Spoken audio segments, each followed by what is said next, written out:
to Isaiah's day.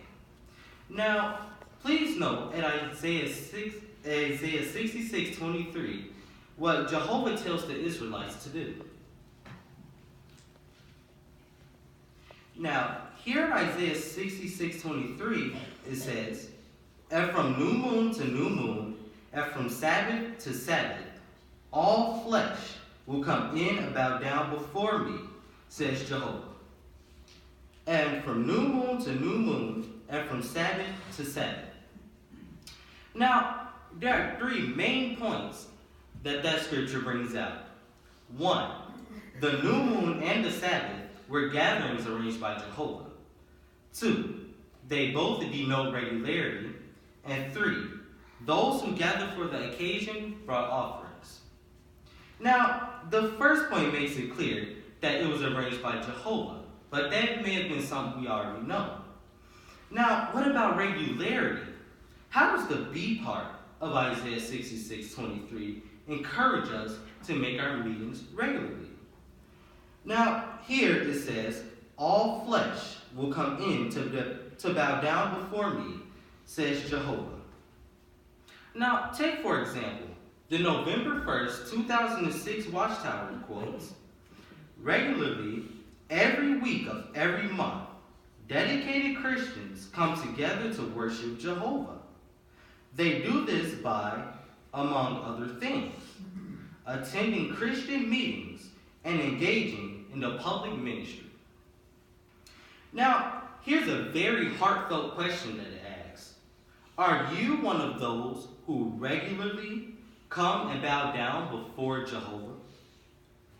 Now, during the week, so many things can interfere with our meeting attendance, whether it's work, school, or homework. Now, we have to ask ourselves this question. Are there actual reasons for missing the meeting, or do we just sometimes make excuses for not coming? Now, think about this saying. We want to make excuses to be at the meeting, not excuses to be there.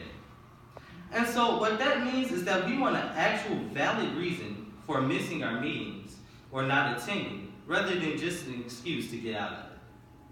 Now, let me ask you another question. What do you bring to the meetings? Well, on the new moon and the Sabbath, the Israelites brought offerings to those gatherings. Now, once again, note that the November 1st, 2006 Watchtower states, "The faithful man Nehemiah reminded his fellow Jews that they should show proper respect for the literal temple by supporting it materially." So, we like to commend you, friends, on your donations to the Kingdom Hall, because if it wasn't for you, we wouldn't have a beautiful Kingdom Hall like this today. Now, what about the worldwide work? Do you recall the video of the Congo? If it wasn't for you, friends, they may not have been able to receive their literature so they could get the same spiritual feeding that we are today.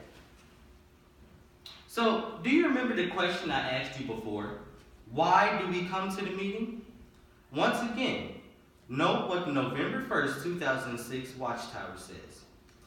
It quotes, "As the end draws near, we should be more determined than ever to attend our Christian gatherings for worship." So why do we attend our meetings? Because it is Jehovah who arranged it. We want to be there regularly, and we want to be mindful of our donations to Jehovah's organization.